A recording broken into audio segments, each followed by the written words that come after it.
అనుకున్నప్పుడు అందరూ ఏమన్నారంటే మీరు వస్తే ఇది మాకు ఈ రిలీఫ్ ఆపరేషన్స్కి ఇబ్బంది అయిపోద్ది మాకు, దయచేసి మీరు ఈ రిలీఫ్ ఆపరేషన్ మీరు అడ్డమైపోతారని చెప్పేసి వారి సూచన మేరకు నేను ఆగిపోవాల్సి వచ్చింది.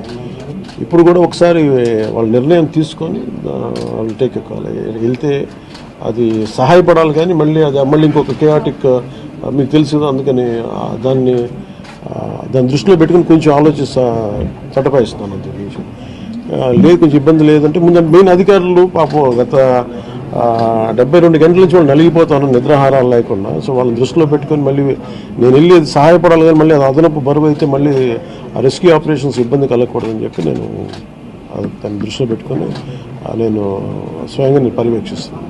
సార్ 4 రోజులుగా పవన్ కళ్యాణ్ ఉప ముఖ్యమంత్రి రాలేదు, ఎక్కడ వెళ్ళని చెప్పి విపక్షాలు ఆరోపణ చేస్తున్నాయి, బాధితులను పట్టించుకోలేదని చెప్పేసి ఆరోపిస్తున్నాయి. ఏం చెప్తారు? ఫిజికల్గా మీకు కనిపించడం పద్ధతి అంటే వాళ్ళు ఏమనుకుంటారు, నేను బోట్ వేసుకొని రెస్క్యూ చేయడం కుదరదు కదా, ఆ బాధ్యతలు లేకుండా ఎందుకుంటారు, అది ఏం మీకు అనాలి కాబట్టి అంటే తప్ప ఎంటైర్ మీరు చూస్తే మా పిఆర్ మెషినరీ, మన పిఆర్ పంచాయతీరాజ్ మెషినరీ మొత్తం ఎంటైర్ వర్క్ చేస్తాం మా సైడ్ నుంచి.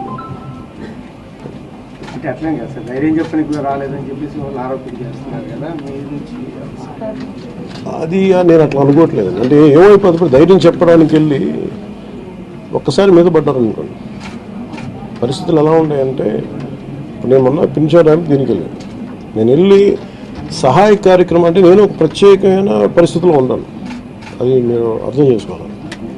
ఇప్పుడు నేను వెళ్ళి కూర్చుంటే వెళ్ళిపోదని రెస్క్యూ ఆపరేషన్స్కి ఇబ్బంది కలగకూడదన్న ఒకటే నన్ను ఆ సూచన ఒకటి నన్ను ఆపేదాను, అంతమించి వేరే అవ్వలేదు.